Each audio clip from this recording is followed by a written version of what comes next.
for our panel discussion and Q&A, second version of our panel discussion and Q&A about Hammersmith Bridge. So my name is Emma Robinson. I'm the Town Centre Manager in Barnes. I work for the BCA and I am your chair for the evening. So firstly, may I say how delighted we are to be able to meet in this beautiful church, and I'd like to thank Father Stephen, who is over here, popping up. Thank you very much for hosting us. Father Stephen's just going to say a couple of words of welcome and housekeeping. Welcome. We didn't get a clap at the first meeting, so I prefer you already. No, just to add my welcome to you all to Emma's. It's good to be able to host this meeting. Just the usual sort of boring housekeeping. You probably noticed there are doors in every corner of the building if you need to leave quickly at any point. And the loos are through there in the community centre. You may hear the sounds of the choir rehearsing drifting through, which will hopefully be melodious rather than distracting. And also, yes, please do turn off mobile phones. That will also avoid distractions or keep them silent. Thank you very much.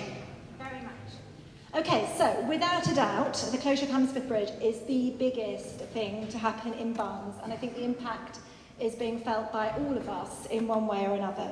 So we're all here today because we want to understand better what's going on with the bridge, what's being done to get it opened again. And so tonight we have an esteemed panel of guests, an enormous panel of guests, who are going to share their insights with you. So I'm going to briefly introduce them. We're going to change the agenda slightly because one of our esteemed guests needs to rush off. So we're going to take some questions first, and then we're going to move into some presentations and then come back to questions later, but I'll explain that in a second.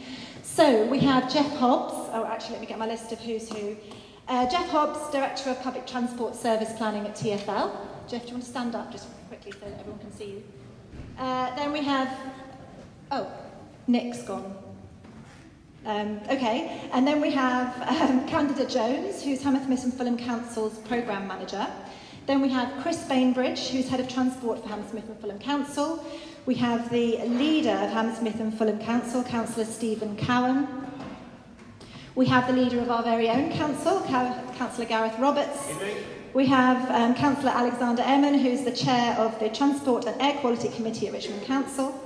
And then we have Paul Chadwick, Director of Environment and Community Services at Richmond Council, and Nick O'Donnell, Assistant Director of Environment and Community Services at Richmond Council.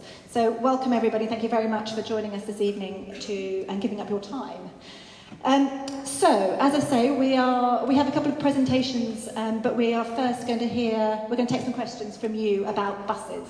Our colleague at TfL needs to disappear to catch a bus, probably, or a train maybe. So I don't know if you have any questions. I know there's some burning questions about the 209. But if anyone wants to put up her hand and ask a question, that'd be great. Could I ask you if you could keep your questions concise? We've got quite a lot to get through this evening. Could I ask you to say who you are, give us your name, and then put your question to Jeff, this lady here in the blue scarf. Someone will come over and bring you a mic. Hello, I'm Peggy Walpole. I live at 77 Lonsdale Road, and since the bridge has been closed, opposite our house has become the unofficial Hammersmith bus station. So my question is, how long is that going to be? And if it is for 3 years, like people say, is it going to be rotated up and down Lonsdale Road and not just outside our door? And could we have some organisation of the buses there and how long they can have their engines on, particularly in the evening, because they're idling for 15 to 20 minutes up to about 1:45 in the morning. Okay, so I'll be spoiling some of the anticipation by saying that yes, this is quite a long process, and colleagues to my left will say more about how long it will take to repair the bridge, but am I allowed to say it's 3 years, something like that? Yep. Now, the mood of many of you might be that you want more buses going to Hammersmith South Side, which might be not what you want to hear from the perspective of the disruption outside your back garden, front garden. Now, having said that, there are all sorts of things that we can do to try and make your life a little bit easier by organising it better and by encouraging bus drivers not to leave their engines on idling for long periods of time. So I'm sure that we can address that, and we can work with the bus operators whose staff they are to make that happen. I think one of the things we were discussing in the previous session was that the council has a consultation, and they are wanting to hear exactly those kind of things from residents like you who have particular issues that need addressing. TfL also has a consultation, and it's about getting that message across in many ways as possible, the neighbours in your street saying the same thing.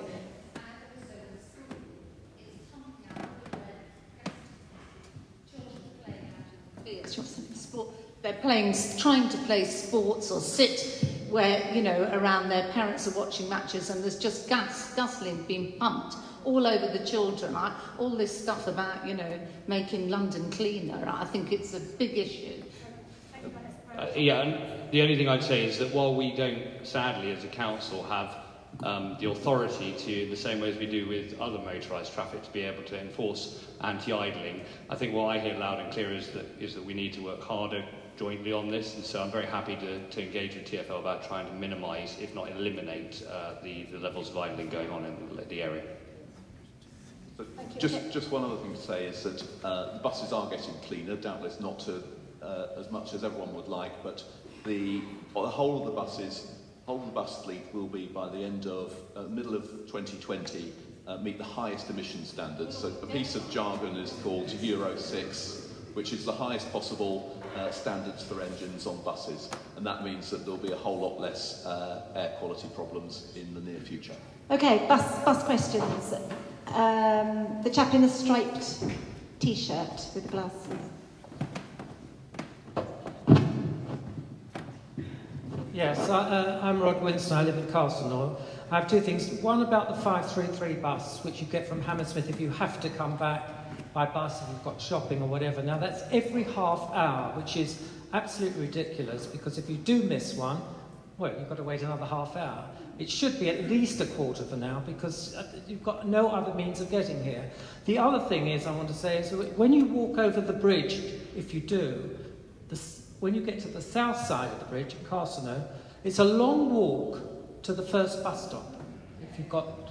Now, what we need, I know you can't have ordinary buses because they can't turn round, but maybe this would be some sort of electric type bus or vehicle or something from there to the bus stop. Okay, so two questions, I think. Yeah. Sneaky question, two questions there.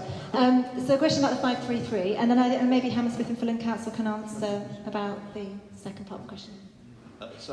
We're looking at the moment all the data on how many people use the different bus routes which are in existence at the moment, whether half hour is the right answer or not.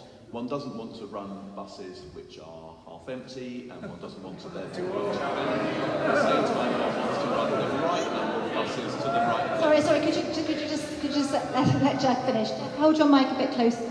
I seem to be shouting and you seem to be very quiet. Yes, I was getting a feedback loop earlier, so hence I took it further away. But anyway, let's give it a bash.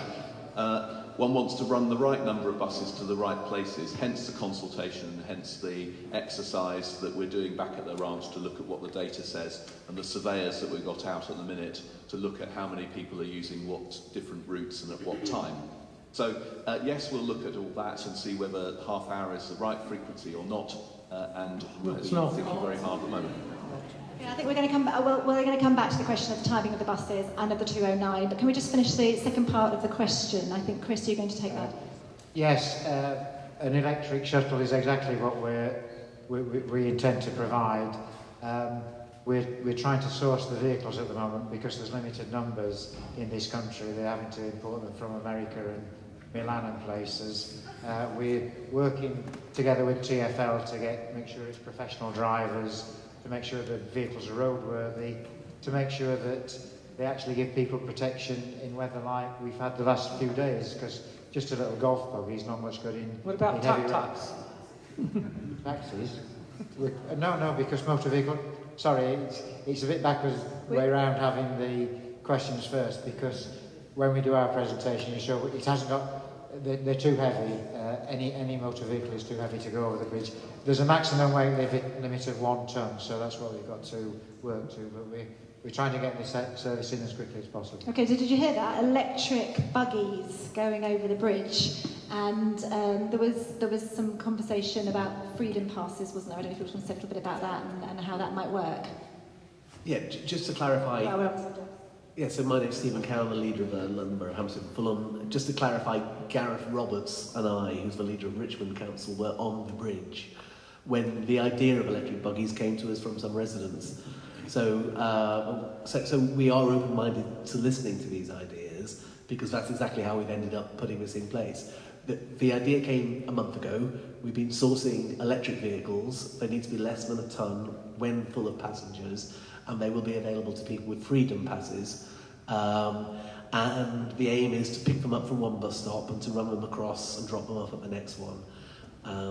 And all I would add to that is any other ideas you've got that you think will make it easier, then that's the reason I'm here tonight with Candida and Chris, is precisely to generate that. So do give some thought to that when we come to our bit, because we are genuinely open to trying to hear how we minimise disruption. Okay, yes, great. So we're going to come back to that and come back to your ideas of what could be made, what could be done to make your lives easier over the next few years. Can I have some more questions about the bridge? There's a chap here with a... sorry, buses, for Jeff. Chap in the pink shirt and the blue gilet. Thank you, Madam. I'll skip the buses and the domestics, which affect Barnes particularly, but also my part of Richmond, where we suffer very badly in the back up to South Circular. I would like to ask both leaders of the respective councils and the representative from TfL, if he feels able to give me one good reason why the responsibility for this bridge should rest where it is at the moment any longer. In the last 50 years, I can recall at least 3 major incidents, of which this I think is now the worst, where some of the underlying causes are systemic and have resulted from inadequate engineering input. Now, Okay. I would suggest, as has been put forward, that we ask Bridge House Estates in the City of London to take over responsibility. They have the deep pockets and they have the technical knowledge and they can run Can we tower come back bridges. to your question? I think what we're doing perhaps is confusing everyone slightly, trying to take questions for TfL first. So we might have to let Jeff go and try and cover those ourselves later and move on to the presentations, because I think that will answer many of the questions that you're asking. If we cover the detail of the journey that we've come on, then you might be able to ask, we'll be able to answer your questions in a bit more detail afterwards. I think that's probably a better idea. So we'll kick off. Sorry. Yeah, it probably isn't. I don't know if anyone's got questions on buses, but I'm sure they have. So let's get those done first. In terms of the gentleman's question, I appreciate where he's coming from on this, but what we have got here is a full presentation on exactly what's happened. Let's do that first. Once you've seen the presentation and the facts about what's gone on, then we'll take all the questions that you have on the bridge. But in the meantime, I think it's wrong for Jeff to go, given he's the only person who can answer questions on buses. So anyone who's got a question on a bus. So let's carry on with bus questions. This lady here in the red top. Hello, I'm Narvin Kawasi. I live in East Sheen, and since this bus disruption, it's very difficult to say if you're coming from Heathrow and you've got luggage and you want to come to East Sheen, Upper Richmond Road. There's no buses that goes there directly. So any solution for that? Because the 533 stops near Morslake, but not on the other side. So what do? We don't have any option. It's only Barnes that has an option. So what did you do before? Come via Hammersmith and then change onto buses then?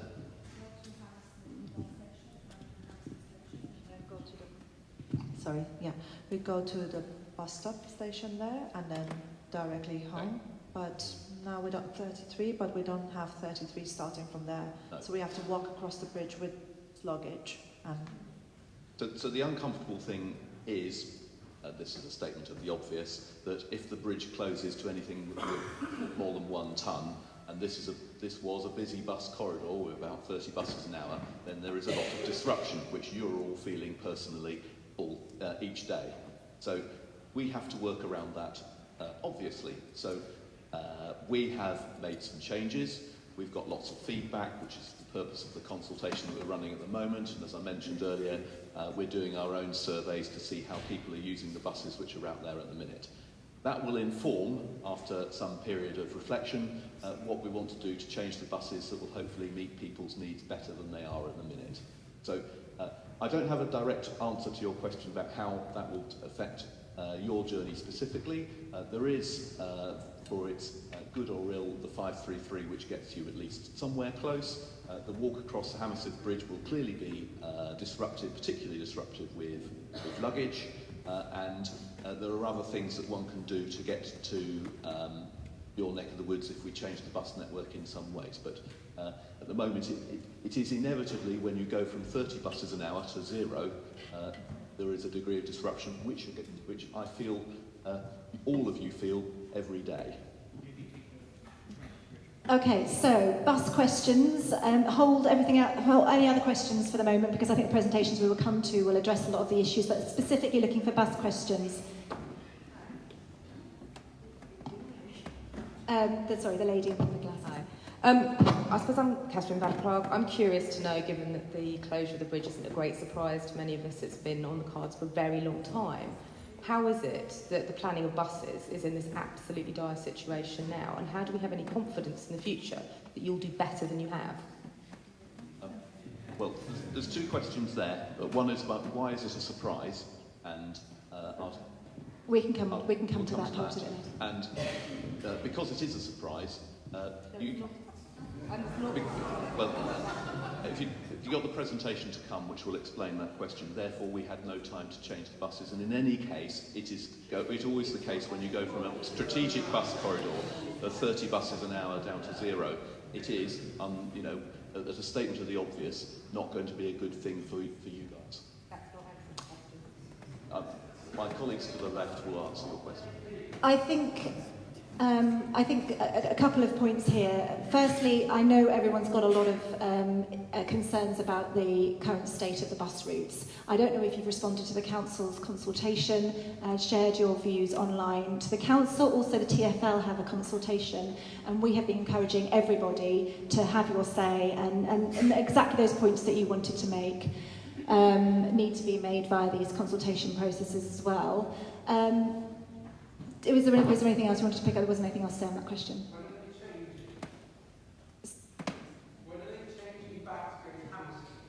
Sorry. If you want to ask a question, someone will bring you a mic.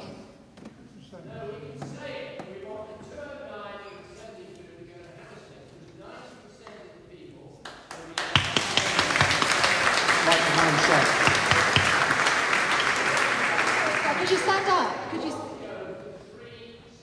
They don't mind walking the bridge, that's fine, they don't mind that.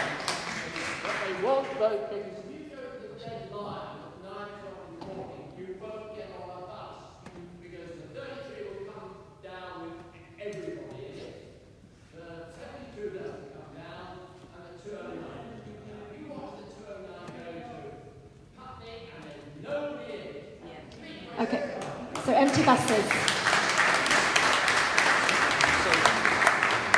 So you're in good company in making that request, and we hear that loud and clear. So we're now working out quite how many buses we want to run to Hammersmith Bridge. Sorry, could you let Jeff finish answer his question? Thank you. So we're now working out quite how many buses we want to run to the Hammersmith Bridge south side without causing adverse impacts on others in that neck of the woods. So we need to get the right answer, not the straight-away answer, because one does these things in haste and can repent at leisure. So that's what we're doing at the moment, and that's what the analytical process of counting passengers and looking at bus routes and giving it a bit of thought. Okay, I'm going to take one more bus question from the lady in white, who's with the blonde hair. Hi. Sorry, I'm terribly sorry. The mic. I'm sorry. Sorry, we'll come back to your question. This chap here has got a mic. I just wanted to ask about this making a change and then repenting in leisure, because when the bridge was closed, immediately the 209 was changed to Putney. Most people in Barnes want to go to Hammersmith. The connections are much better. They don't want to go to Putney. the 209 should be put back to Hammersmith straight away without looking at any further evidence.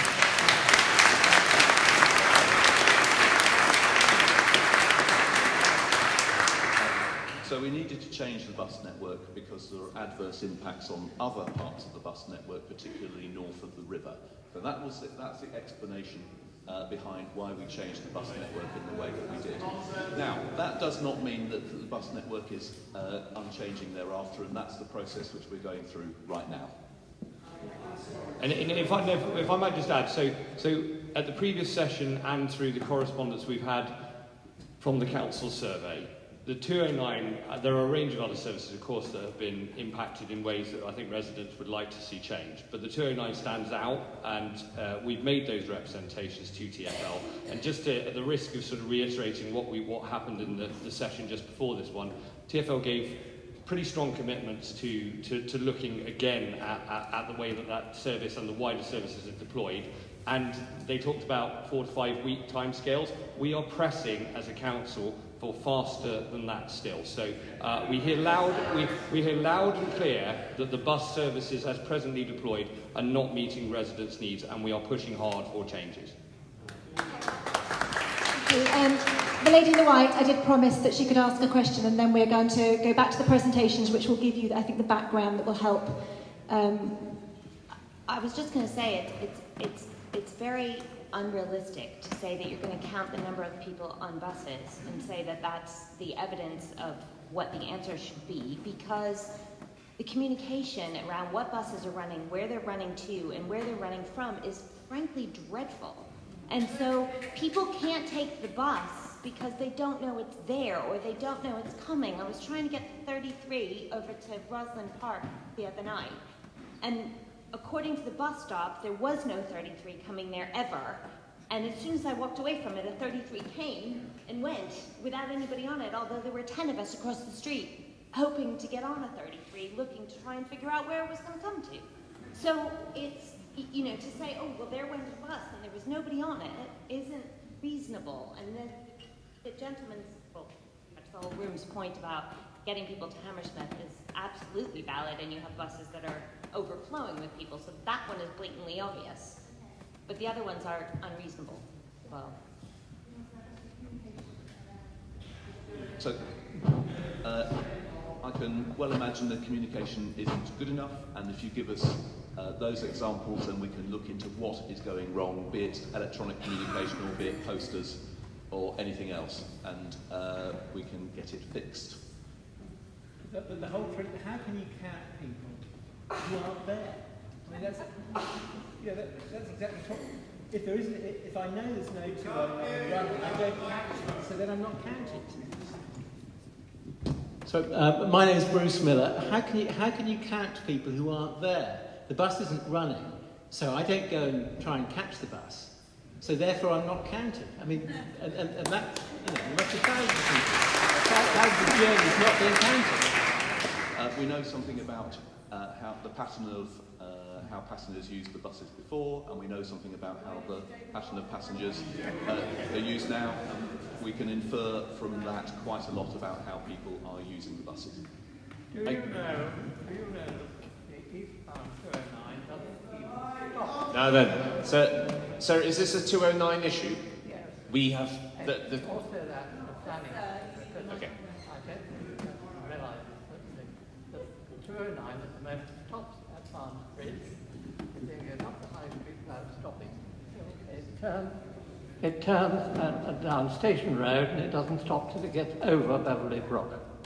There is no stop in Barnes. Well, okay. Now, ladies and gentlemen, I appreciate that's a new one. Sir, I beg your pardon. Now, I appreciate that there are lots and lots and lots and lots of questions about buses. And Jeff, unfortunately, can't answer all of them this evening. What I urge all of you to do, there's a TfL consultation going on at the moment, but there is also a council consultation. Go on our website, richmond.gov.uk, and look for our survey. Just search Hammersmith Bridge and it will take you to the survey. We need your detailed feedback so that we can take the... with respect, sir, nobody can hear if you just shout out. What we need is lots of feedback so that we can go to TfL and tell them this is... So if we have 785 people all complaining about the 209, then we can go to them and say, look, we've got 789 people complaining about the 209 and the fact it's going to Putney. And we can make the case because we can give them empirical evidence. And I appreciate it's frustrating. I do appreciate it's frustrating. I know, but if we have the data, we can take the data. Look, there's the big bold offer. Give us the data and we will continue making the case on your behalf. Thank you. Okay, right. I mean, obviously, a show of hands for everyone wanting the 209. And we know it's a really strong message that's come across in the first meeting, and we will make sure that TfL get that message. Listen, we're going to let Jeff go, and we're going to move on. We'll go back to the original agenda because there is some interesting information that we need to share with you. So we're going to hear from our speakers first. We've got two speakers. Councillor Emin from Richmond Council is going to go first, and then Candida from Hammersmith and Fulham Council is going to go next. Then we will come back to questions afterwards. So we'll hear from our speakers first. So just to try and pull the last bit together just for a moment before I go into the presentation itself, and it's only a couple of slides, so I'm not going to bore you all to death by PowerPoint. But is on the 209 bus service, we do know the concerns, and we have already made those representations to TfL. As I said in the previous session, I had a telephone call with meeting with TfL only last Friday, pressing this again, and we will continue to press for the changes which will mean that there are more services to Hammersmith. So rest assured, what Councillor Roberts is saying is more sort of weight to that helps by participating in the survey, but we've heard you loud and clear on this issue, and we are putting that to TfL. I hope this is going to be a session that proves that the sequel isn't always inferior to the first in meeting terms. I wanted to start by just thanking you all for coming, and also by starting with the word sorry.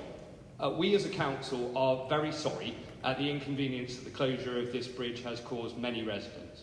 Though we don't directly manage or maintain the bridge, we're nonetheless very alive to the impact it has on a number of your lives. And so, I can see by the weight of numbers here and at the previous meeting that this is an important issue to you all, and I thank you for taking the time for coming.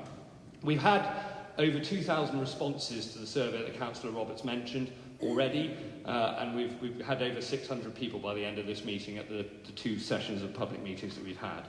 So in terms of the slide, only very quickly want to say on this, this is just sort of setting out the basis of ownership and responsibility. Richmond Council has plenty of responsibility. We have responsibility for you all in terms of your quality of life. But in terms of the hard facts about maintenance of the bridge, Hammersmith and Fulham are the owners, in effect. And that's why we've held this meeting. I think, in essence, what I wrap up from all of these bullet points here is that it's important that everybody involved in the maintenance and the repair of the bridge and the impact of the services around it are here to hear your views. And that's why we've arranged this meeting with ourselves, Hammersmith and Fulham and TfL representation.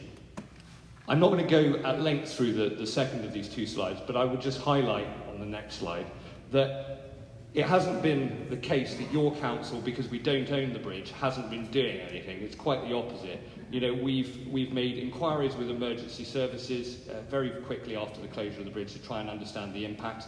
I'm very happy to talk about that at length. At the moment, the view that we've heard from emergency services is that response times don't look to be adversely impacted, but we continue to keep in touch with them to make sure that we know the latest on those. We wrote to TfL as one of the very first things, frankly, following the closure of this bridge, saying there are a lot of unintended consequences that emerge for us as a local authority. It may come up in this session, but in the previous session, we heard that there was a strong desire in certain parts of the borough for CPZ changes. Now, if there are to be changes, consultation, introduction of controlled parking zones via consultation, that comes with cost to us as a local authority, to you as council taxpayers. And it's our view that those types of mitigations are something that Transport for London need to think about contributing to. Transport for London may want to say something about that themselves. But We also wrote very early on in relation to the bus changes, pointing out, as I said earlier, that a number of these changes are deeply disruptive and that we'd hope that there would be a return to the types of bus service that a number of you have articulated. And I think most recently we wrote to Transport for London and have engaged with Hammersmith and Fulham about this proposition which has been mentioned now in the earlier part of this session, about the idea of some kind of buggy service operating on the bridge to help those with disabilities and reduced access capabilities. So there are things that we're doing. I dare say there are plenty more we could and should be doing. One of the things, I don't want to dwell on at great length now because I want you to have more time for questions and for Hammersmith and Fulham to put forward what's been happening their side. But one of the things I would highlight for you all is that we're also taking the opportunities that may exist from this closure at the moment. So we have lower loads of traffic on a number of the roads in the area, which means that we can undertake some of the more major maintenance work on our road network in this area so that we can make it fit for purpose. And we're also, as I said in the previous session, we're very open to considering options that might enhance active travel, cycling and walking infrastructure in this area, while again we have lower loads of traffic operating here. But to give you a sense of the timescales involved and the reasons why the bridge is closed, I think it's better to hand over to Hammersmith and Fulham.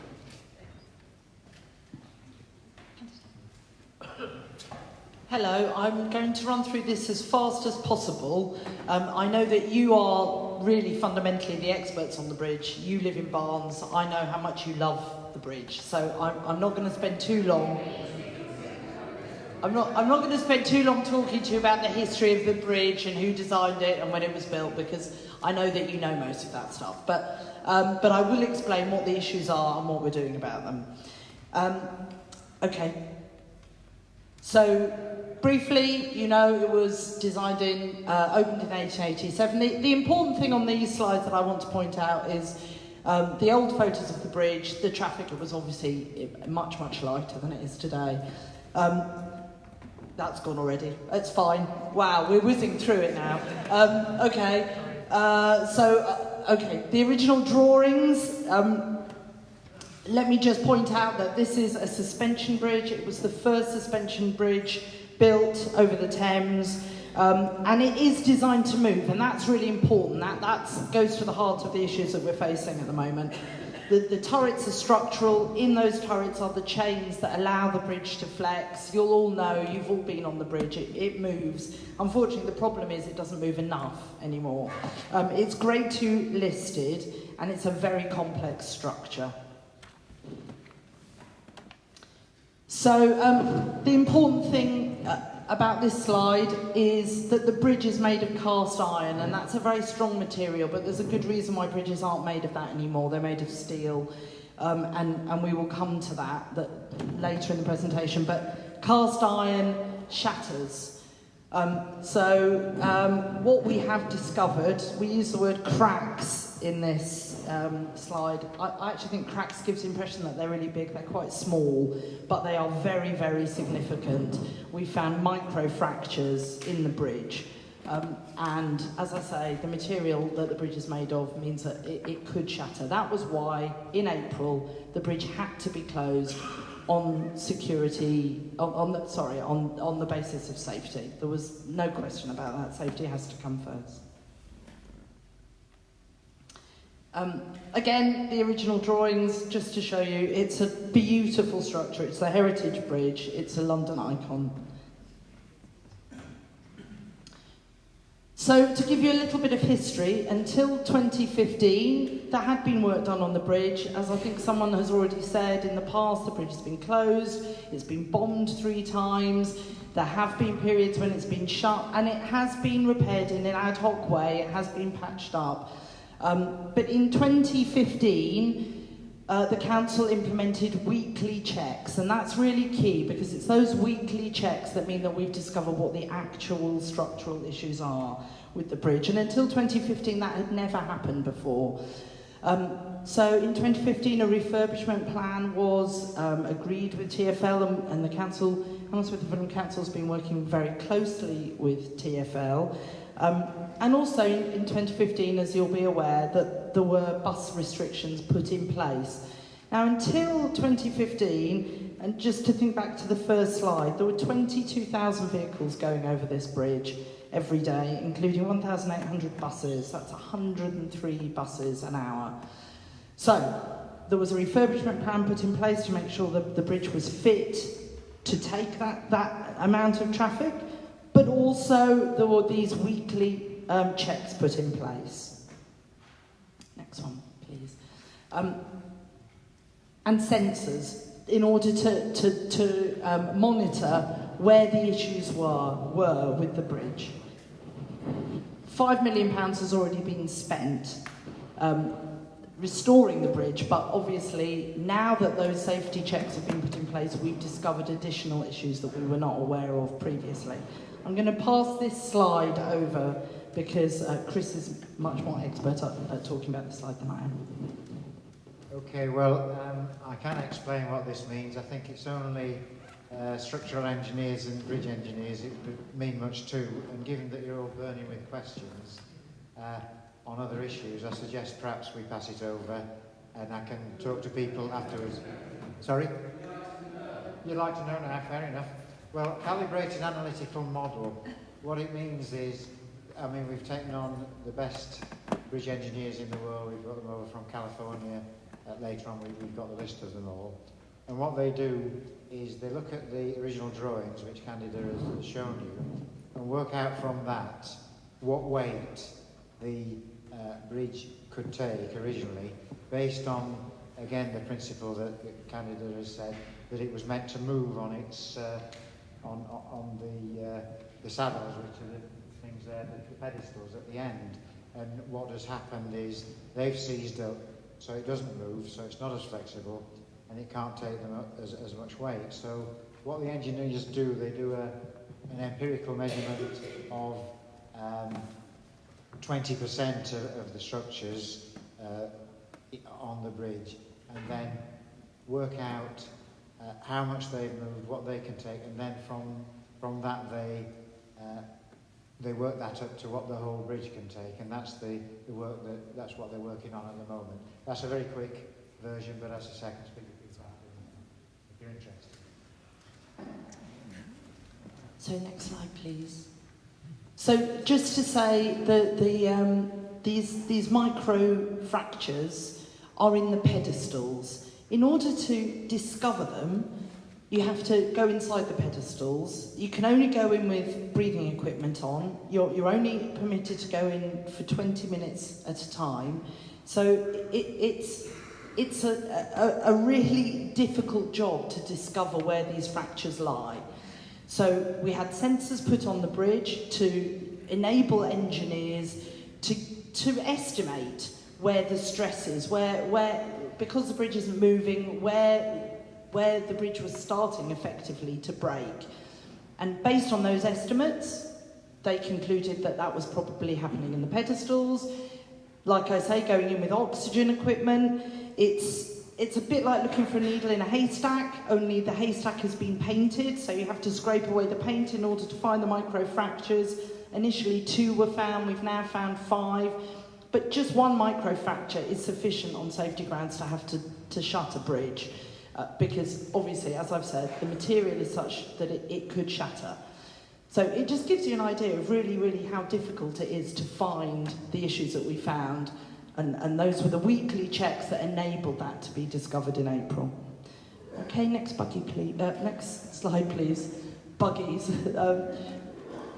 So we've talked a little bit about the buggies that will be going in as soon as possible to transport people across the bridge. There will also be, I know that a lot of residents, now that there aren't vehicles on the bridge, are finding at night that it's less lit and that they don't feel necessarily as secure as they used to. So there's new lighting going in, and that's LED lighting. The buggies are electric, so always with an eye on ensuring that it's as low energy as possible.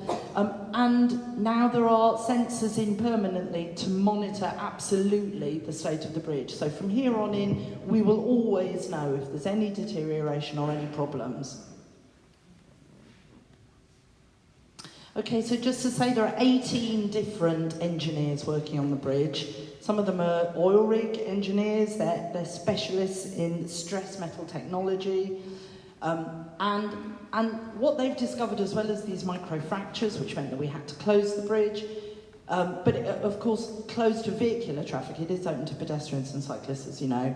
They discovered that the bolts were corroded and possibly had been for certainly decades. So they also need to be fully refurbished. So there were two issues that resulted from these weekly checks. Could you go on? So there should be a full diagnosis by these 18 engineers of all the issues with the bridge by the middle of August. And once all those issues have been discovered, because our objective is not to patch this. Our objective is to make sure that absolutely it is understood comprehensively, properly, once and for all, what the issues are, and to come up with solutions that are long-lasting for generations to come. This isn't a short stopgap measure. So it will take some time. So that's why we're saying mid-August, for the engineers to have thoroughly reviewed absolutely everything, ensured that all the microfractures that are in place have been discovered. So the full diagnosis will be in August, and then the solutions and the costings will come after the diagnosis.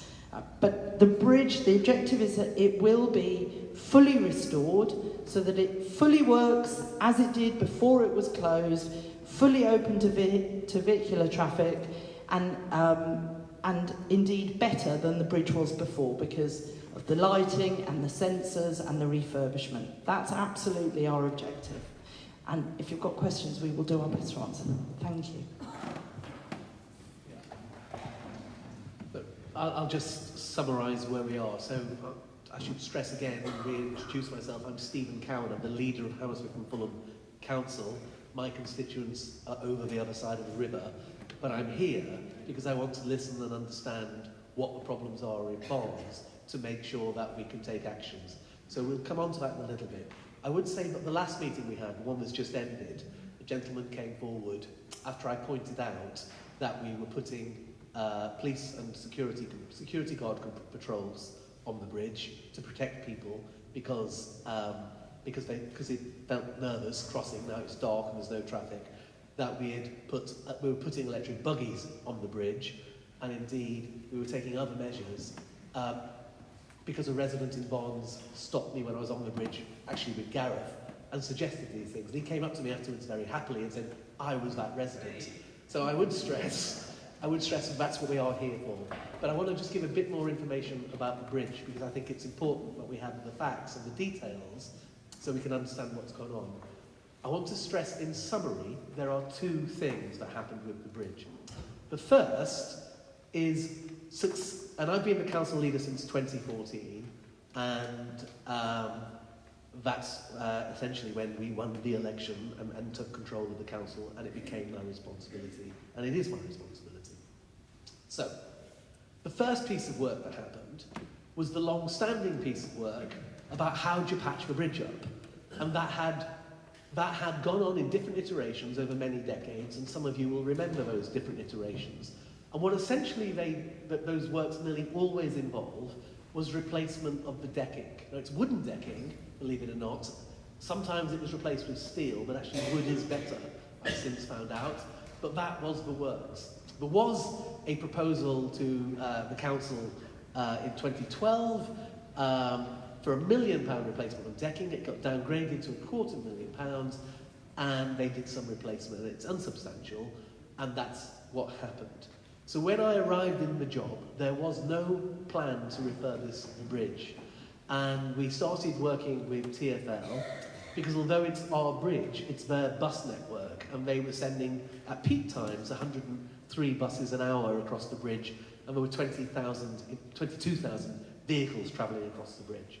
So TfL, by 2015, had agreed a £25 million investment that would do three things. It would replace the decking that's got holes on and patches on it. it would paint the bridge. More interestingly, it would unscrew the bolts. Now, I've always wondered whether those bolts are decorative or real. They are real. And what we shouldn't forget is this is a suspension bridge. So it is suspended. And it's suspended by elongated figure of 8 pieces of metal, if you look at it, which are made of cast iron, which are then bolted through. And we found some things, like, for example, when it was first built, we think, some of the bolts weren't long enough. So that work was to, the £25 million work, was to replace some of the corroding around the bolts, because they're 132 years old, and some of them are corroded, and they were going to put metal sheets on, and then replace them back in. You saw that in the drawings. So replacing the bolts, replacing the decking, and painting the bridge. TfL came back, said they wanted to do double-decker buses because London's population is set to expand by 2 million, and they have to think about future decades. And the bridge is an unusual bridge in that the original bridge was built in 1824, and the original, what's the technical word? Footings, which go into the Thames, are what the 1887 bridge are on. So we had, again, expert engineers, could it take double-decker buses, single-decker being 9 tonnes, double-decker being 18 tonnes, and then they were also looking at modelling electric double-decker buses at 19 tonnes. So that was one stream of work which we reached by the end of 2018, a firm agreement that we were almost ready to move ahead. Stream 1. Stream 2 of work also started in 2015, which is when Chris advised me that the bridge was made out of cast iron, and having done metal shop when I was at school, I recalled that cast iron shatters. It's strong, but brittle. Now, making a suspension bridge, which tightly pulls cast iron metal, is a novel idea, which is why no one does it anymore, but they did do it in 1887. And what we found was two important... So what we started in 2015, the second stream of work, was the most thorough series of checks that have happened in the post-war period. Because what we wanted to do was to examine, is the bridge structural integrity intact? And so that's what started in 2015, for the first time in the post-war period. And we had sensors, which were ultrasound sensors, placed by people who were climbing into the pedestals for 20 minutes with oxygen mask on, testing different bits, climbing up in the top bits of the towers and testing different bits. And a bit like the fourth bridge, they were sweeping backwards and forwards and found no problems initially. That was fine. And therefore, we were ready to go with plan A while testing. But in April, we found microfractures in the pedestals at the end of the bridge. Now, what's interesting about that is the pedestals weren't on the bridge, we've since found others, but they were in the pedestals holding the suspension in the ground, which could shatter under certain tension. And that's why we closed the bridge immediately. And what we discovered is at the top of both turrets, if you look at the most beautiful part of the bridge, there's a turret on either side. What Bazalgette had done was designed that as those metals were pushed and pulled by the traffic and weather of the day, they would move slightly. And you saw a little bit of that in the technical drawings that Candida was showing. We now think they seized up maybe 40 years ago, and no one noticed. No one did anything. So because we started these checks in 2015, and they've been sweeping all the way through, we found the microfractures. And that's why we closed the bridge. And what we said at the time is the bridge is closed indefinitely. Now, we said it for two reasons. We didn't know, having found the first 2 microfractures, whether we were going to find 30, 500, or 1,000, because they'd appeared having been tested before. And we closed the bridge immediately.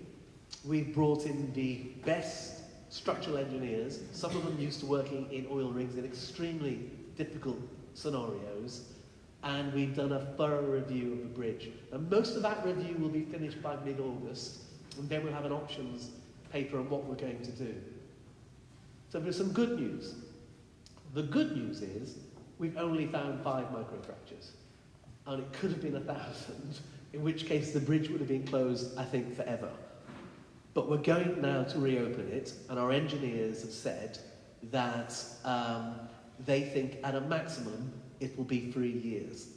Now, as a politician, I'm quite used to getting advice from officials, which sometimes has a bit of fat in it. Like, it'll take us this long, or it's going to cost us that much. And I always say I want it to cost that much and take that long. So I don't know, and I have pushed this. At one point I was saying I want cars back first, I want buses back, I want ambulances over first. But actually, the reason we can't give any more information is because the tests are still going on. So just like having our house done, which I had mine done a few years ago, where the secret of these projects is to do a thorough survey and understand the issues first before you commission and start the works. So that's exactly what's happening. And we're doing the most thorough survey that has been done, certainly in the post-war period.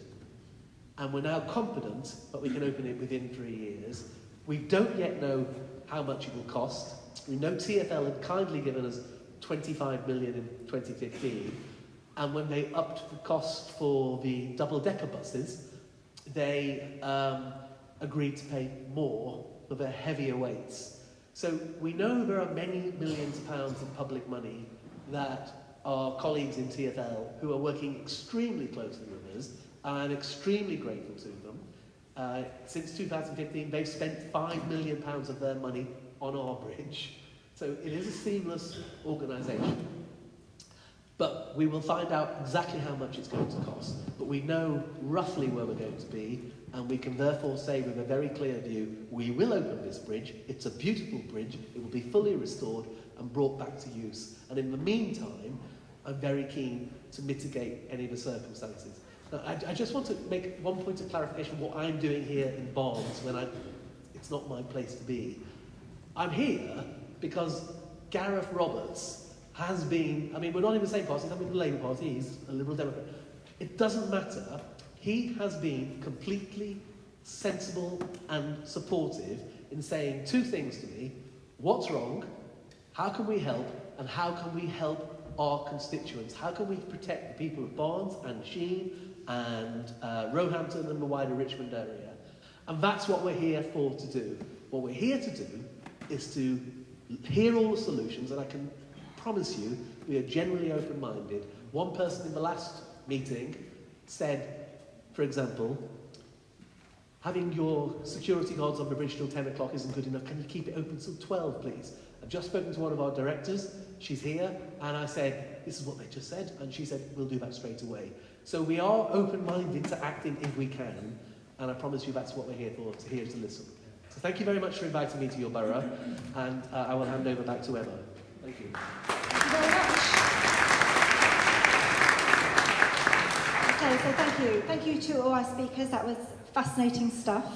Okay, so we're going to open up the floor to your questions. I'm sure you've got lots of burning questions for our panel. Just a couple of things first. We're going to take as many questions as we can. It would be very helpful if you could keep your questions brief, and please ask questions, don't make statements. If you want to ask a question, put your hand up. I will try and pick you out from the audience. Someone will bring you a mic. And what we want to do to ensure we can cover as many issues as possible is to try and group questions into themes, hence why I was trying to get the bus questions covered first. Perhaps didn't work as well as it could have done. But so there will be three themes. The first will be about the bridge. So any questions you have about the bridge, any questions you have about what's being done to mitigate the impact of the closure, so issues related to the buggy or getting over the bridge, the security, the lighting, parking issues in Barnes. And the third section for questions will be about the future. So what happens next? If you could try to kind of help me manage your questions into those groups, that would be very, very helpful. So first up, questions about the bridge. I'll put my glasses on so I can see you. There's a chap over here in a red t-shirt waving at me. Thank you. I'm Matthew Purser, live in Barnes. Before I ask the question, I just want to say I found it a touch unbecoming to hear the council leader actually try and make some political capital, saying nothing had been done until you got to office in 2015. I think in terms of the audience and in terms of the context why you're here, it wasn't really a very smart thing to say. Okay, so All right, now we'll move on to the question. Not a political meeting. Okay. Then it should be staying non-political. My question was that last week at the meeting at St Mary's, the theme that came through from the TfL, our local MP and other representatives there, was that there had been very little conversation or dialogue between London Borough of Richmond and Hammersmith and Fulham. And just seeing what we saw in the presentation just now, it appeared that it was really only until a few weeks ago that Richmond and Fulham started talking to each other. You were talking about conversations and conference calls that had only taken place in the last few weeks. Now, I know political unity is not really in fashion at the moment, but surely this is time, notwithstanding the ownership structure of the bridge, that our council should have been talking for the last 25, 30 years, let alone the last few weeks. Okay, so setting the politics aside, Alex, do you want to answer? I'll do my very best to, I mean, it's a fiercely political question to answer it in a non-political way. What I would say is that the officers of Richmond Borough for the last 2 years have been meeting Hammersmith and TfL related contacts every 2 weeks. So the idea that this has been some sort of complete, desert of cooperation is for the birds. What I would say, without making a party political point, is that I think in the past relations have been strained. And one of the things that I'm very proud of, and I'm very grateful to Councillor Roberts and to Councillor Cowan for achieving, is that on behalf of residents here in Richmond, we need all parties, and I don't mean party political, I mean we need all parties involved in this process, Hammersmith and Fulham, Richmond and TfL, to be working cooperatively and collaboratively to deliver the right outcomes for residents. And I think at times in the past, that hasn't always happened perfectly, but I am pleased to say that as administrations now, on behalf of residents, that is working, and I think that that is for the benefit of... Thank you. Yeah, no, I would say it's right. I don't think party politics has a role in this. It's not a party political point to say there was nothing had been done previously. It's a fact. I don't only know this because we were advised it by our officials in Hammersmith and Fulham to be Labour and Conservative administrations. So I make no truck on it. I'm just saying by 2015, that's when the plan happened. There hadn't been one before. So it's wrong to try and draw party politics out of it. And if we're going to talk about party politics, I'm Labour. We don't work. We're not in alliance with Liberal Democrats or the Conservatives or anything. I oppose them as much in my borough as I do any other party. This issue has nothing to do with party politics. This is an issue about Hammersmith Bridge, the residents of Barnes, the residents of Richmond, and the residents of Hammersmith and Fulham, and what we do to work together to make sure we have a plan that gets our bridge fixed quickly and gets it fixed in a way that's going to be there for future generations. And I do pay tribute to Gareth Roberts because he's been solid on this. He's contacted us, worked with us, wanted to know the facts, not made cheap political points, but instead tried to get things done. And that's the way I think you need to move forward when, although it's our structure, something like this that affects all our residents, it just needs to be sensible and adult. And that's what I think's going on here.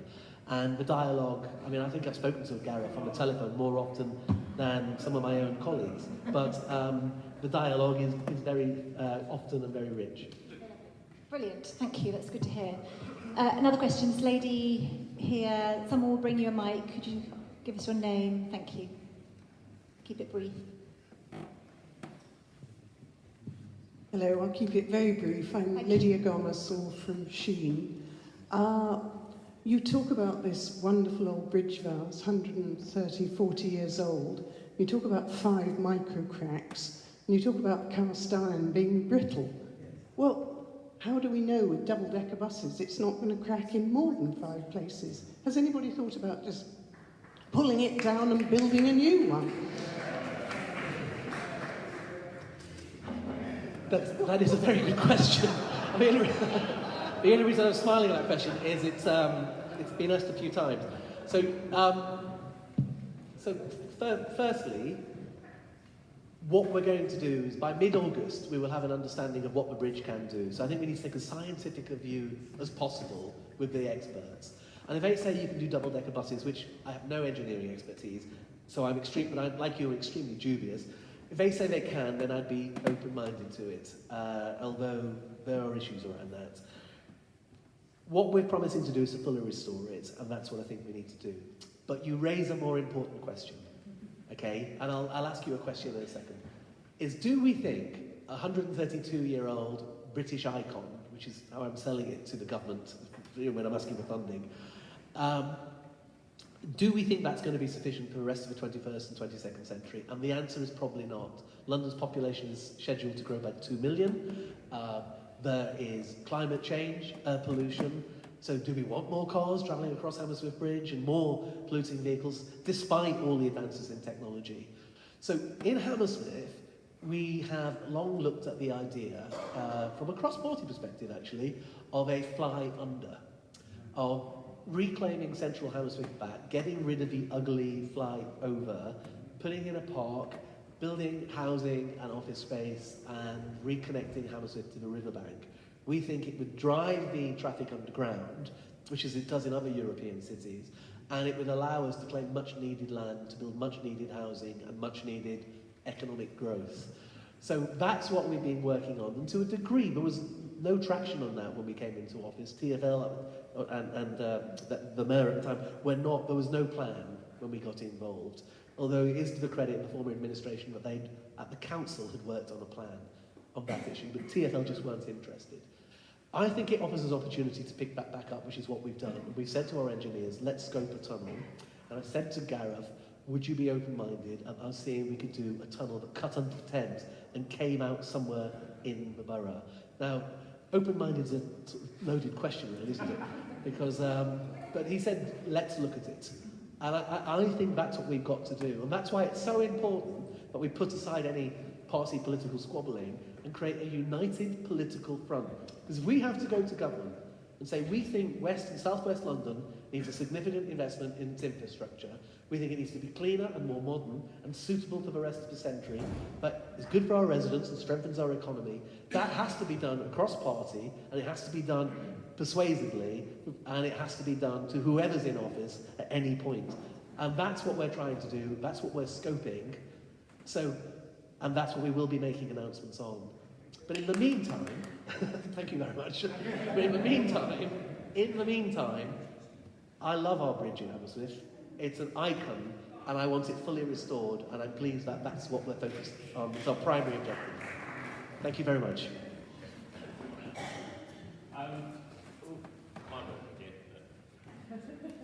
There we are.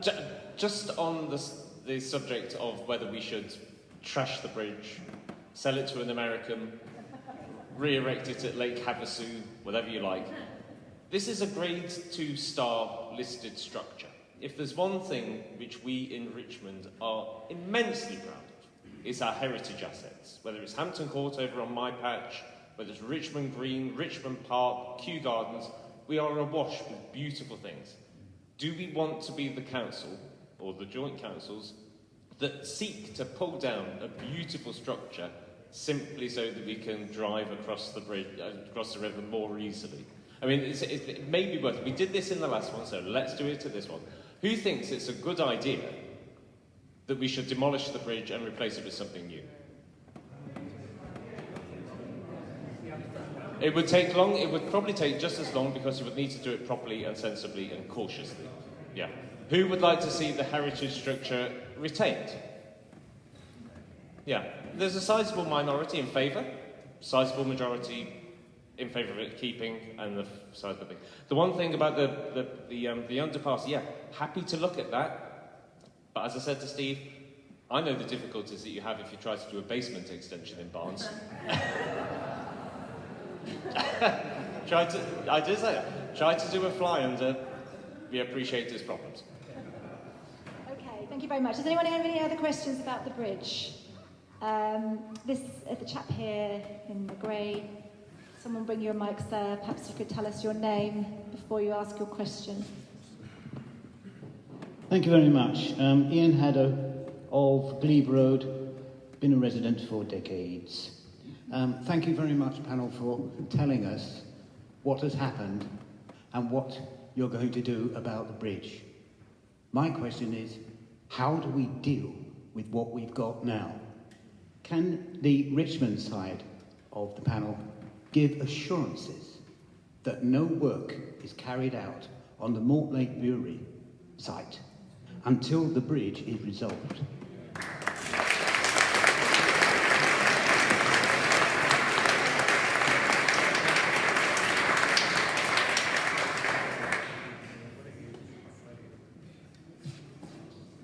Paul Charlie, Director of Environment. I oversee the planning process for Richmond. I'm afraid I can't offer that guarantee in that it's not a Richmond Council owned site, it's owned by a private developer. Having said that, the actual programme for that site is significant. The planning application comes to committee no earlier than this autumn. The developers, if they get a planning approval, then have to procure a construction company. The scheme will be built out in many phases, so probably the start of the scheme is no earlier than 2 years away anyway. So it's a reasonable timescale before anything happens at the Stag Brewery site. But because we don't own it, we just can't guarantee that, I'm afraid, sir. The road will have to be dug up because of the sewage, because the sewage pipe there is minute. It's only there as it was placed there to actually facilitate 8 houses and a pub. Okay, so we're going to yes, we hear your comments about. I know many of us share your views about the concerns about the stag. Can I take another question? There's a chap here with the black jumper. Glass. That's you. Yes, you. So you're looking around. I'm David Lewis. I cycle across the bridge, and a lot of other people do much more than in the past. The surface is hazardous. Is anything being done to improve the surface? It'll be with electric buggies. It'll be more important to do that. Okay, surface, Christian.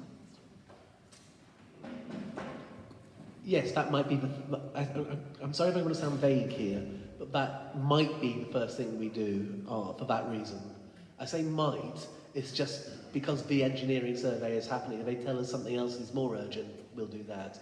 But that's certainly one of the things we've discussed, is how do you make the surface better for cyclists and for buggies. So thank you for the question. Okay, so we're going to move on to questions all related to the bridge. But has anybody got any questions they want to ask about the mitigation, so the kind of impact of the closure of the bridge? There's a lady here with a stripe. Sorry, let me actually take a question in the side room. It's going to be chatting to Tom. I'm sure my mic's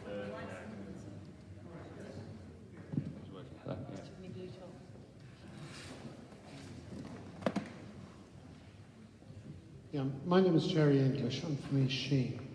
There was no mention in any of the presentations of the increased traffic load in East Sheen as a consequence of the closure of the bridge. What are you doing about it? And what are you going to do about the Cycle London issue where we're going to be locked in for the day? Okay, Alex. So I think the starting point is we're well aware of the issue. So it's not the case that this is the first time we've become aware of the traffic issues. There is survey data that we're getting access to from TfL and from our own sources that will be able to tell us actually in empirical terms what those impacts are. But it's self-evident that there are higher flows of traffic on both the lower and upper Richmond roads. We're somewhat constrained at the moment in taking any action in East Sheen because we have a by-election which is taking place, and as a result, PERDA rules will stop us from taking interventions during that by-election.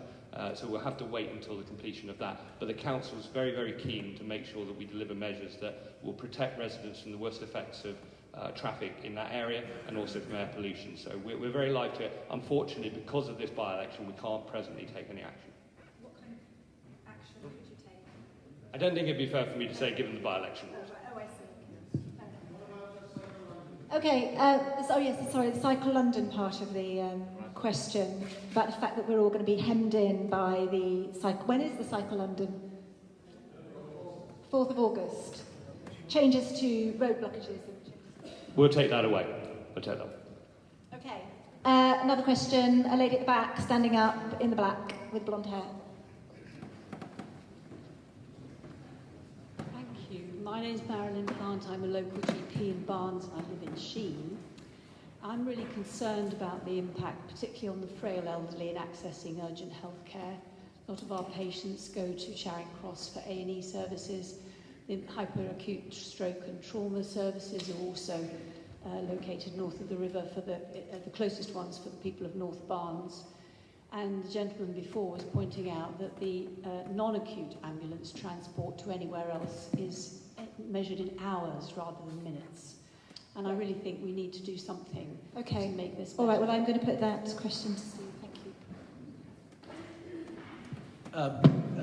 you. Thank you for the question. The number one priority for us is to have the bridge open to ambulances.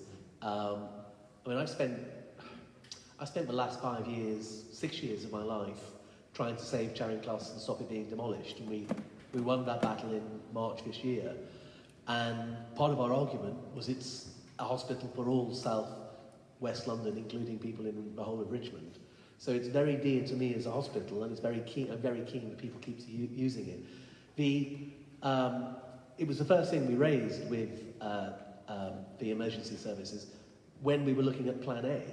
So Plan A, if you remember, because it's closed for reason B, but reason A was when we were going to have to close it in order to refurbish it, in order to make it fit for purpose.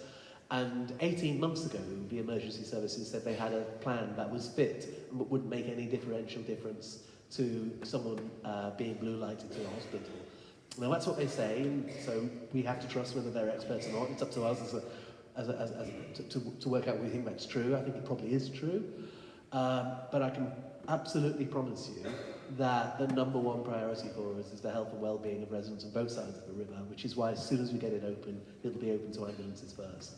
But just to reassure you, the emergency services are absolutely clear that they've already taken the right type of measures and that people's health is not put at risk. I can't hear you. Do you want to just come back? Well, I can't see how it can possibly be the case that you can be equally well served by having to go through all that traffic to Kingston, or worse still, St George's, or even if you go via Chiswick Bridge or Putney Bridge, you're waiting many more minutes in an emergency. And, you know, if the bridge is accessible to ambulance services within a reasonable amount of time, we may be able to tolerate that. But if it isn't, then I think we jolly well need to make a jolly big contribution to the air ambulance, because we will be making a great deal of use of it. Okay, well, thank you for that. Okay, another question. I'd like to back that up, please. I'd like to back that up, please. Sorry, you'd like to? I'd like to back that statement Okay. up, if I have a microphone. Yes, someone will bring you a mic. Are you a doctor as well? I am. Oh, okay. Yeah, there are some doctors in the house. My name is Martin Hayward, and I'm a cardiothoracic surgeon living in Barnes. At 8:20 in the evening the other night, one of my patients at the National Heart Hospital where I work arrested. The team that worked on him normally would work on a patient for 30 minutes before giving up because of irreversible brain damage. They carried on working on that patient for 45 minutes, expecting me to arrive, and I could not arrive in time, and that patient has died. I also look after stamp victims in north central London, as far away as Barnes, Barnet and Chase Farm and the North Middlesex, and even with a police escort at night, in the middle of the night, I barely ever got there in time. Now it's impossible. So first thing I would like to say is I do not understand why even a period of purdah should be allowed to interfere with simple traffic light changes that might make my journey across the river a bit quicker, even in the middle of the night. A patient has now died, and I'm sure many others will. The second point I'd like to make, though, and the question I'd like to raise, is an intriguing one, because at the St Mary's meeting, there was talk about restoring the bridge to a 7.5-tonne weight limit. Incidentally, if there's a 1-tonne weight limit on the bridge, I wonder whether that includes the people who are walking across it, bearing in mind that only 20 people weigh a tonne. So I'd like to know whether your 1-tonne limit includes the people walking across it, and whether you're going to limit the number of people walking across it. Because the point I'm making is this: if there was a weight limit on the bridge, why is TfL not taking responsibility for the behaviour of their bus drivers? You put barriers in place to stop the buses going over more than one at a time, and they were broken 3 days out of every 5. And many buses went over at once, and clearly that must have contributed to the micro cracks that you've now found. So my question is, How in the future are you going to monitor buses to make sure they no longer break the weight limit? And when are you going to get on with sorting out the road problems that we have in Mead particularly, and others, getting across to the north side of the river?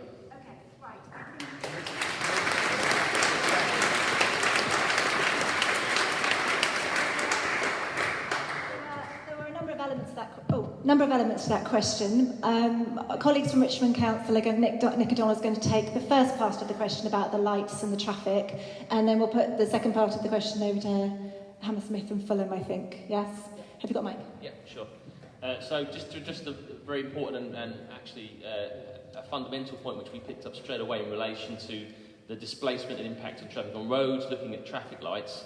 One of the very first things I did, and my role is to cover traffic and engineering across the borough, is went down to the TfL Control Centre, which they have at Palestra near Southwark, and they control all of the traffic signals in London are under the responsibility of Transport for London, sorry to explain that, and they have a control centre that monitors and controls all of that in terms of timings of settings, etc. The conversation we had is that we're going to have regular meetings in relation to them producing regular reports. There's a colleague from TfL here who indeed was part of that visit, and they produce a series of data in relation to where the main delays are happening, what the delays are, where the traffic is going.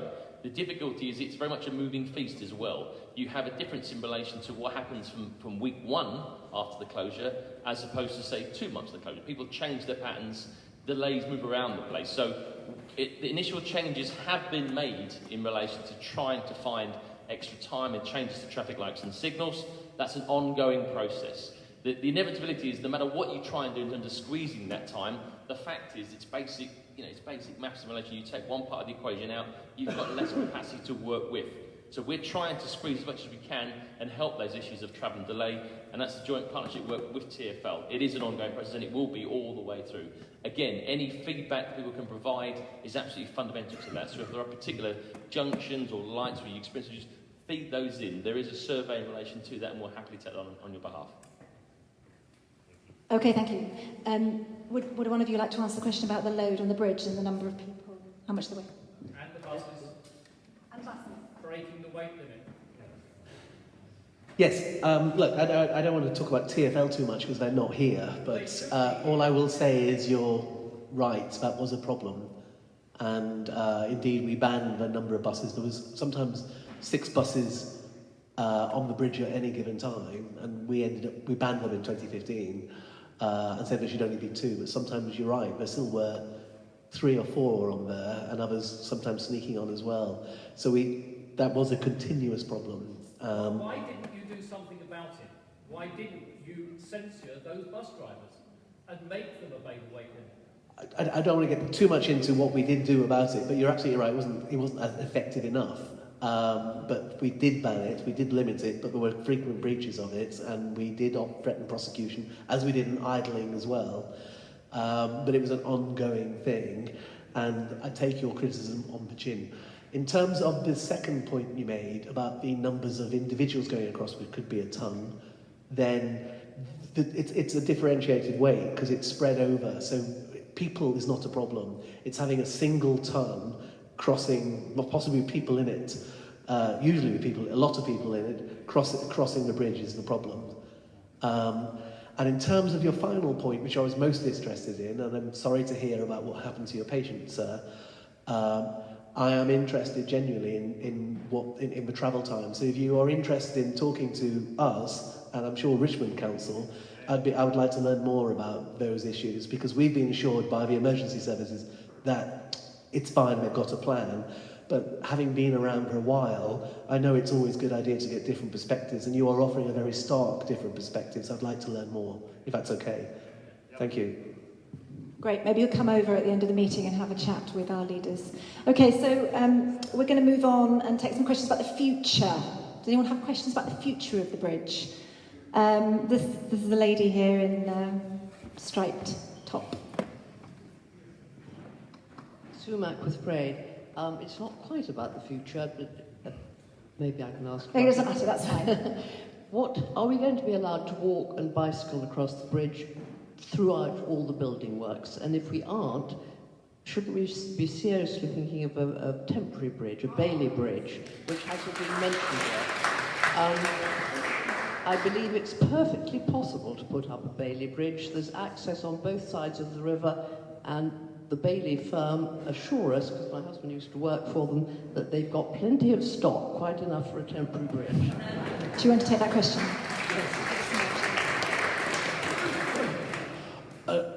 So two things. The honest answer is we don't know if there will be periods when the bridge will be closed to everybody whilst critical works go on. So I will just leave it. I would just confirm that our objective is that doesn't happen, and we want the bridge open permanently for pedestrians and cyclists whilst the works go on. But if it can't happen, then it won't happen.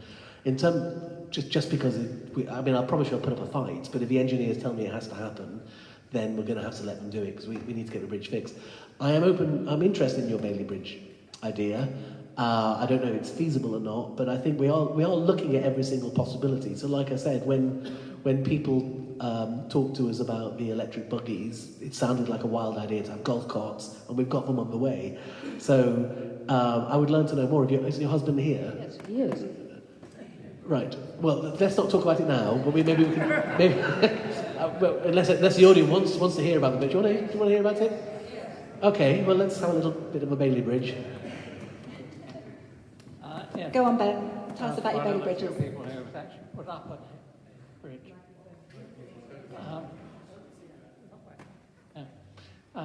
It would be perfectly feasible. There was always an alley left for a replacement bridge or an additional bridge from Queen Charlotte Street to just beside the south abutment of Hammersmith. Unfortunately, there's a house being put there, it's called the Lodge, being put there illegally, or it should never have been put there. It's blocked it a bit, but there's still room for a double track in it. Okay, well, thank you. Sitting next to me here is Chris Bainbridge, who's our senior transport engineer, and if you two connect up after this, then I promise you we'll take that forward and we'll look at it. Thank you very much. Lovely. Okay, and more questions about the future. I take one at the back. One of the people is waving at the back. Thank you very much. Excuse the voice. Derek Nelson, Elmbeck Gardens. Who actually is in charge of this operation?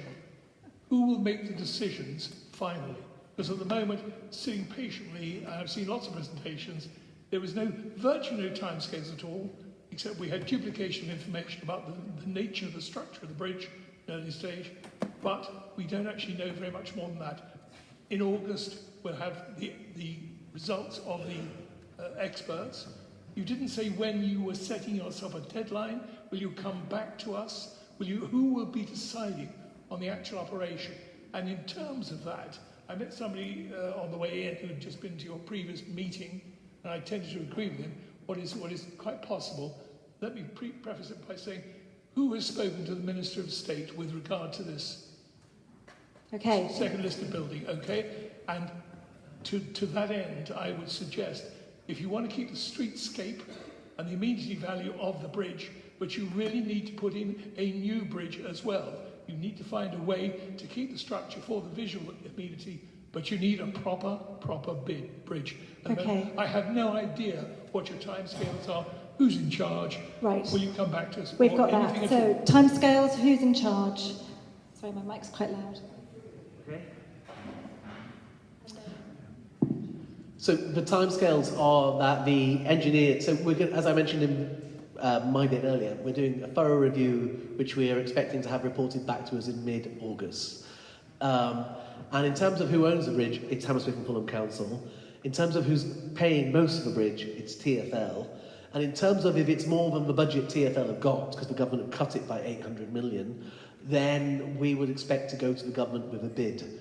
And TfL have already begun that process of talking to, of going through the bidding process for us on the potential of a bid to pay for the works. Now you can imagine the complication is we don't quite know how much it's going to cost or exactly what the works are going to do until we get the report in mid-August. we've got to sit down with TfL, who we work with. I mean, it's a joint TfL Hammersmith and Fulham project, and work out what we're agreeing to do. Now, given it's their money, and they've already promised 25 million, but they will almost certainly promise more, then it may be that's all the money necessary, or it may be that we've got to get extra from the government. So all of those things aren't clear yet, which is why I'm not being clear yet, but they will be by mid-September, after we've had our deliberations for a month or so. And what the engineers have said, as I mentioned earlier, is the final deadline is the bridge must be opened within 3 years. And I think it was this group, but I'm beginning to wonder, because obviously there's another group immediately before you, so do stop me if I said this, but I wasn't sure if the engineers, when they told me 3 years, whether that was just had some fat in it. So we are pushing them on it, and we hope to be a lot more definitive then.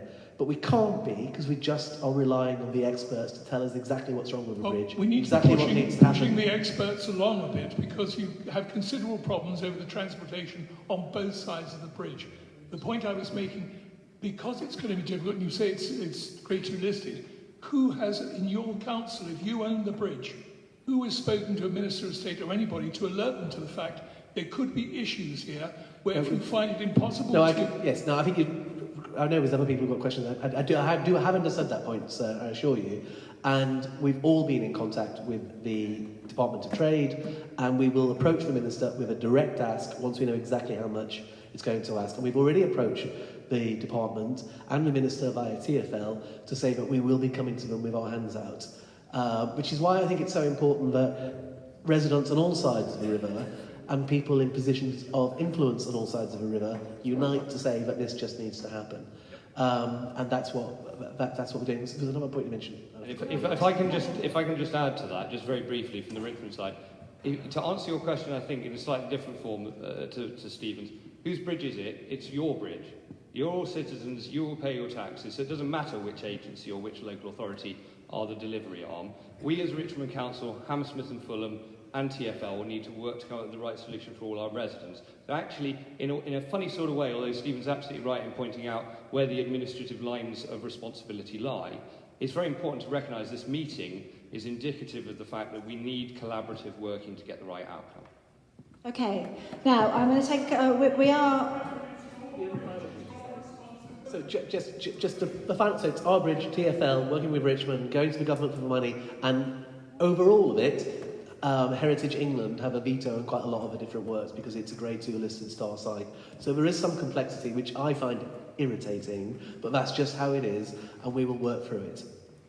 Okay, so we are running out of time rapidly. I want to take a couple more questions, and then I'm afraid we are going to have to stop. But as I think we have said earlier, the council do have a consultation ongoing, so please use the opportunity to put your questions to the council or to TfL. I'll take 2 more questions of the lady at the front here, and a man in grey waving at me over there, and then we're done. Yes, yeah. Janet Bostock from Sheen. I used to cycle over the bridge regularly, and I found this is one for the future. I found it quite dangerous because where the supports are, the road narrows, and so especially if you've got a bus coming up behind you, so am I going to get through before he squashes me? The thought was, could you, while all this is going on, or separately even, put a separate bridge, rather like the Hungerford Bridge between Waterloo and Charing Cross, where you've got those extra bits on the side, or would it spoil the bridge? Or could you have a separate bridge for cyclists and walkers somewhere else? Well, we are open-minded to everything. I mean, I would stress, we're sort of 9 years into we've had 59% cuts to our budget, so it's not, whilst we're open-minded to everything, we've got to be smart and creative in the way we come up with some of the solutions, but we are looking at everything, and we are aware of things, and I cycle across the bridge continuously, and it does need to be changed. But we are taking on board everything people are telling us, and we're trying to come up with some solutions, so maybe Gareth can do this at the next meeting. Okay, and the chap in grey. Hi, my name's Clive Milner. I live in Castleknock, Barnes. I think we've heard this evening Hammersmith and Fulham really talking about planning for success, which is by August will know that the bridge could be reopened within a 3-year time frame. That success is based on those engineers saying it's all good. We are witnessing in that 3-year time frame all of the collateral damage, and people in this room are seeing parts of Richmond, Chiswick, Putney, Barnes reduced to a car park in that 3-year period. If the bridge is not going to be reopened, then I think the comments about Hammersmith talking to Richmond, talking to TfL, and maybe talking about tunnels or bypasses and whatever, looks like a paper exercise. What we're not hearing is an absolute cast iron undertaking that this part of London will have an effective river crossing, bridge, underpass, whatever, going forward. If that doesn't happen, you are committing this part of London to carnage going forward. Okay.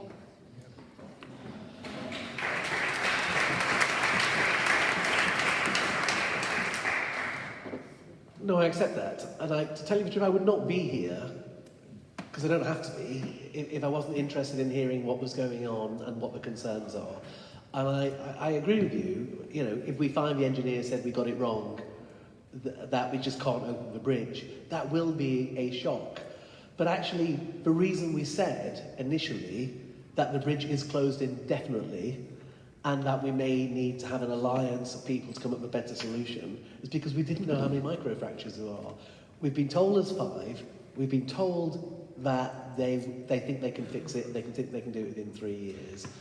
And so going on that, that's what I'm prepared to say, because I'm a politician, I'm not an engineer. I don't want to make a promise to you that might not be real, but if you want me to bet on it, I would bet the bridge will open within 3 years, and our engineers are being quite correct. And we are pushing them very, very hard, but, you know, I'm telling you what I've been told and what I believe, and you can make of that what you want.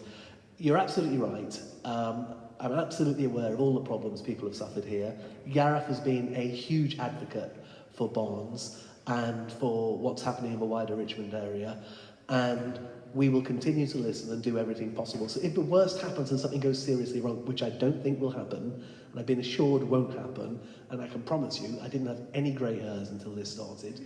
So if it does go wrong, we will just work on something else, because I don't think you should be in politics unless you're trying to get things done, and that's what we're committed to doing, and that's why I'm here tonight. Okay, thank you for your great questions. Thank you to our fabulous panel, and over to Gareth for some final words. Thank you. First, I'd like to echo what Alex said right at the very beginning of this meeting when we started the presentations, is that we do want to apologise for the stress, the inconvenience, and everything which is being caused by the closure of this bridge to motorised traffic. We are listening. We want to find out what your problems are so that we can try and address them as much as we can. And that's why I'm really pleased that we've got Steve here tonight over from Hammersmith, so that it's not just Richmond Council that's hearing your problems, it's Hammersmith hearing them directly from you. So really, I'm so pleased that we're able to work cooperatively together, because that's what's needed to get this sorted. We need to have proper, grown-up politics, making sure that we're listening to you, working together to get this sorted as quickly as we possibly can. None of us are going to come and stand before you and give you quick, easy, glib answers. If you have suggestions, we want to hear them. That's why we're here. That's why you're all here, because you want to hear what we've got to say. But more importantly than that, we want to hear what you've got to say, because we're your councillors. We're not here to listen to other people, we're here to listen to you. So if you've got things which you want to tell us, richmond.gov.uk, do please take part in the survey if you haven't already. One thing which was made, which came up on social media this evening, if you run a business on this side of the river, in Barnes or East Sheen or anything like that, do the survey twice. First as a resident and then as a business, because we need to hear all voices. So thank you for your patience this evening. We've not been able to give you all the answers we wanted to. I'm sure that there are lots of other questions. Do please hang around just towards the end, although I know that the church will want to close up shop. But thank you very much for your time. Thank you everybody on the panel. One big thank you to Emma, who has kept us all in check this evening and has been a fabulous chair on both occasions. Thank you. Good night.